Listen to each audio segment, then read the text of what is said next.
10 సంవత్సరాల్లో వాళ్ళు కట్టిన ఇళ్ళు ఉన్నాయా అంటే 1,50,000 ఇళ్ళు. ఈనాడు మీ ఇందిరమ్మ ప్రభుత్వం మొదటి విడతగానే 4,50,000 ఇళ్ళు కట్టబోతుంది.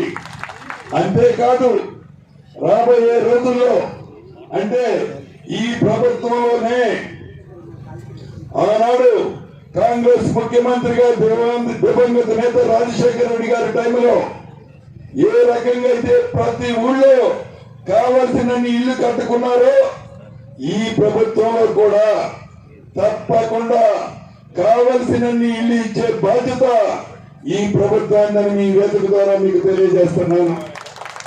చివరిగా మీ అందరి దీవెనలతో ఉన్న ఈ ఇందిరమ్మ ప్రభుత్వంలో రాబోయే రోజుల్లో కూడా మీ ప్రేమ, అనురాగము, ఆప్యాయత ఇదే విధంగా ఉండాలని కోరుకుంటూ మరొక్కసారి ఈ మారుమూల ప్రాంతాన్ని అభివృద్ధి చేయడం కోసం మంత్రివర్యులు శ్రీధరబాబు గారు ఒక మంచి నిర్ణయం తీసుకున్నారు.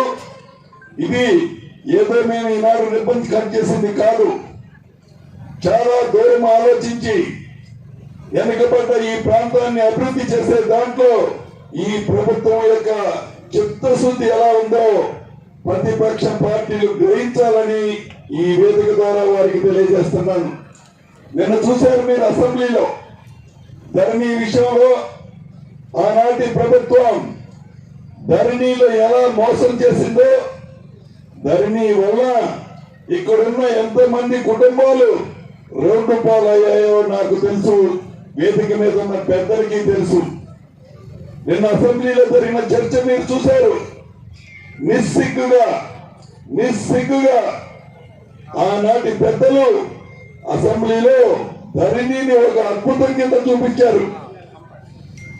ధరణి వల్లట ప్రజలు ఇబ్బంది పడలేదట, ధరణి వల్లట డబ్బులు చేతులు మారలేదట, ధరణి వల్లట హైదరాబాద్ లో వేలాది ఎకరాలు ఆనాడు ధరలు దోచుకోలేదట. అంటే ఇంకా వాళ్ళకి సిగ్గు రాలే, నిజాన్ని ఒప్పుకునే ధైర్యము లేదు. ధైర్యని వల్లనే వాళ్ళ కొంప మునిగింది అని ఇప్పటికీ గ్రహించరా. అది ఆనాడు పరిపాలించిన పరిపాలకుల పరిస్థితి. ఇక కేంద్ర ప్రభుత్వం ఉంది, మీరు గమనించారు. రాష్ట్రాన్ని కనీసం తెలంగాణ రాష్ట్రము అని కూడా ఆ బడ్జెట్ లో ఉచ్చరించలా.